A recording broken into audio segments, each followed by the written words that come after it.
En este video hablaremos sobre una de las primeras confrontaciones que se llevó a cabo en la Guerra Fría, y este conflicto fue la Guerra de Corea. La Guerra de Corea fue un proceso histórico que se desarrolló desde 1950 a 1953 y tuvo varios antecedentes y consecuencias que perduran hasta el día de hoy.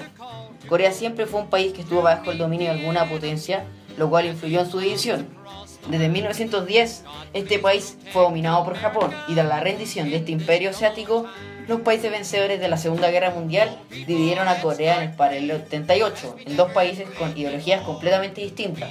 Por un lado estaba Corea del Norte, apoyado por el comunismo de la Unión Soviética, y por el otro lado estaba Corea del Sur, que era financiado por el capitalismo estadounidense.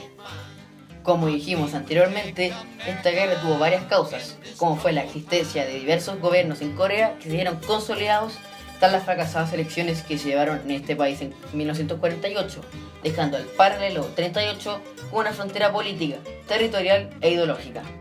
También el triunfo del comunismo en China en 1949 fue una causa, ya que alteró completamente el equilibrio ideológico que existía en el continente asiático. Pero la causa más relevante fue el enfrentamiento de dos grandes superpotencias, Estados Unidos y la Unión Soviética, que intentaron influir en los diferentes continentes y países, para así declararse la ideología vencedora.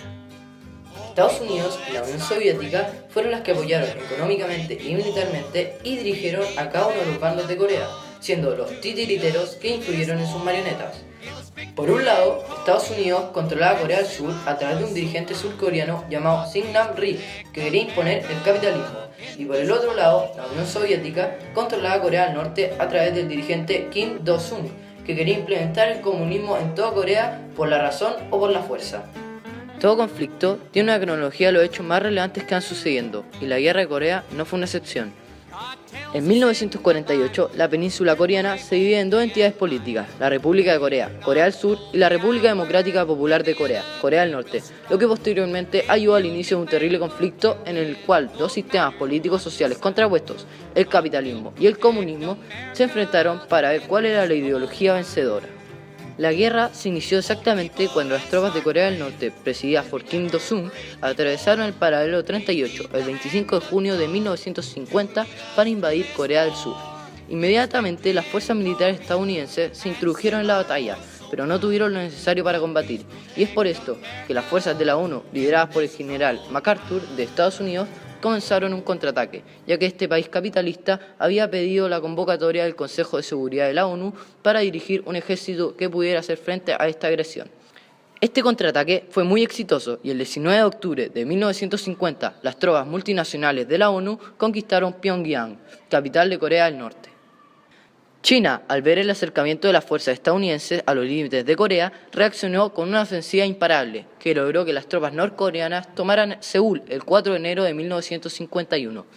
En estos momentos de la guerra, el general MacArthur de Estados Unidos había propuesto el uso de armas atómicas en contra de China y Corea del Norte, pero el presidente Truman temía que estas medidas provocaran una escalada en el conflicto y pudieran desembocar en una posible tercera guerra mundial.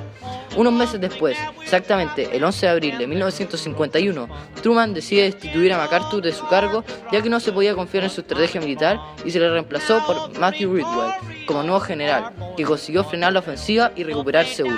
Finalmente, se llegó a un acuerdo, al cual llamaron Armisticio de Panmunjom, firmado en julio del año 1953. Este acuerdo de paz perdura hasta el día de hoy y fue creado para detener las hostilidades y los actos de fuerza armada que se estaban llevando a cabo en la península de Corea. En este tratado, la Unión Soviética manifestó su intención de no intervenir más en la guerra, lo que provocó varias negociaciones entre los países involucrados en la guerra, y que finalmente concluyeron en junio de 1953 con la firma de este armisticio.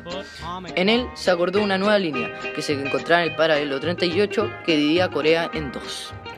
Este gran conflicto tuvo consecuencias que no solamente afectaron a Corea, sino que también afectaron a otros países. La primera gran consecuencia, y la más relevante para todos nosotros, fue que esta guerra sirvió como un modelo para muchos conflictos posteriores de la Guerra Fría, donde se podía observar una confrontación indirecta entre las dos superpotencias tratando de expandir su ideología por todo el mundo. También existieron pérdidas humanas dramáticas, dejando a más de 1 millón de coreanos muertos, más de 94.000 tropas de la ONU muertas y más de 40.000 soldados estadounidenses muertos. Además que se dejó a un país entero devastado por esta terrible guerra. Por otro lado, este proceso dejó a la península coreana dividida en el paralelo 38, y luego de la Guerra Fría todavía se pudieron observar tensiones entre ambas Coreas que siguen hasta el día de hoy. Entre esas tensiones se encuentran diferentes enfrentamientos que dejaron algunas muertes por ambos lados, pero el año 2013 el joven líder de Corea del Norte, Kim Jong-un, dijo: Corea del Norte da por muerto el armisticio firmado con Seúl en 1953. Esto demuestra que todavía no existe una paz auténtica entre estos dos países con ideologías totalmente opuestas. Como dijimos anteriormente, estos países aún no pueden convivir en paz, y por eso las tropas de los Estados Unidos tienen que permanecer en la frontera, así como un gran número de coreanos. Por último, este conflicto cambió la visión de Estados Unidos acerca del tercer mundo y ayudó a que la Unión Soviética empezara su política de coexistencia pacífica en 1953, tras la muerte de Stalin.